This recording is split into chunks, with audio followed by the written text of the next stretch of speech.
रूस, जो दुनिया के सबसे बड़े तेल और गैस प्रोड्यूसर्स में गिना जाता है, आज खुद पेट्रोल या गैसोलीन की कमी से जूझ रहा है।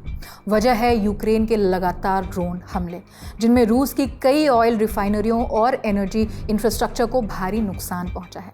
इसी कमी को पूरा करने के लिए अब रूस भारत से पेट्रोल मंगवा रहा है। दिलचस्प बात यह है कि भारत पिछले कुछ सालों से रूस से बड़ी क्वांटिटी में सस्ता कच्चा तेल खरीद रहा है। भारतीय रिफाइनरियां उसी कच्चे तेल को प्रोसेस करके पेट्रोल और डीजल बनाती है।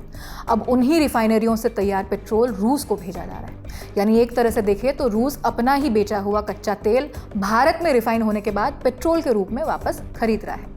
तो विस्तार से समझते हैं कि आखिर रूस को भारत से पेट्रोल क्यों खरीदना पड़ रहा है। दरअसल यूक्रेन पिछले कई महीनों से रूस की ऑयल रिफाइनरियों, ऑयल स्टोरेज सेंटर्स और दूसरे एनर्जी हब पर ड्रोन से हमले कर रहा है। इन हमलों की वजह से रूस की कई रिफाइनरियां या तो बंद हो गई हैं या उनकी क्षमता काफ़ी कम हो गई है। रिफाइनरी वो जगह होती है जहां कच्चे तेल यानी क्रूड ऑयल को प्रोसेस करके पेट्रोल, डीजल या दूसरे फ्यूल बनाए जाते हैं। जब रिफाइनरियां ही प्रभावित हो जाएं तो पेट्रोल बनना कम हो जाता है। फ्यूल की कमी का असर अब पूरे रूस में दिखने लगा है। कई इलाकों में पेट्रोल राशनिंग शुरू हो गई है। पेट्रोल पंपों पर लंबी लंबी लाइनें लग चुकी हैं।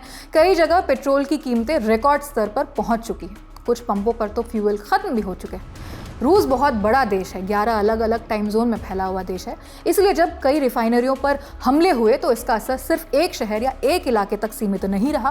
पूरे देश के कई हिस्सों में पेट्रोल की कमी महसूस होने लगी। तो इस पर भारत क्या कर रहा है?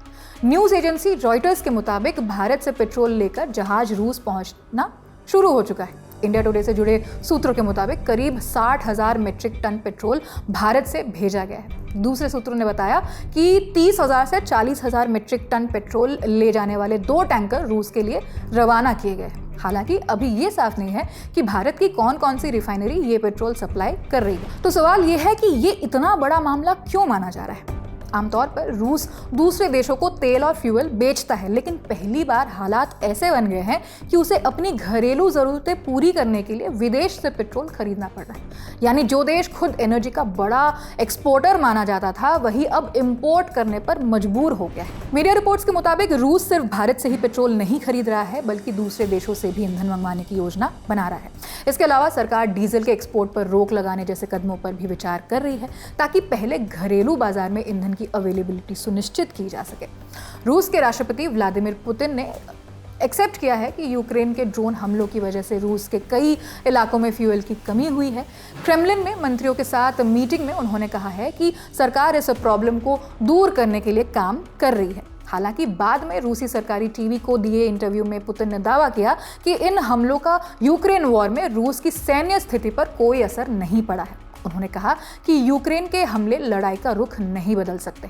साथ ही उन्होंने तेल रिफाइनरियों और दूसरे अहम ठिकानों पर बढ़ते ड्रोन हमलों को देखते हुए रूस की एयर डिफेंस व्यवस्था को और मजबूत करने का निर्देश दिया है। पुतिन ने यूक्रेन के लंबी दूरी के हमले सीमित करने वाले प्रस्ताव को भी खारिज कर दिया है। उनका कहना है कि रूस अपने मिलिट्री टारगेट हासिल करता रहेगा और जिन 4 यूक्रेनी क्षेत्रों पर वो दावा करता है उन पर पूरा कंट्रोल एस्टैब्लिश करने की कोशिश जारी रखेगा। इससे पहले यूक्रेन के राष्ट्रपति वोलोदिमीर ज़ेलेंस्की ने पुतिन को आमने सामने बातचीत का प्रस्ताव दिया था, जिसे फिलहाल रूस ने ठुकरा दिया है। इस खबर में इतना ही। इसे लेकर जो भी अपडेट्स होंगे आप तक पहुंचाते रहेंगे। शुक्रिया।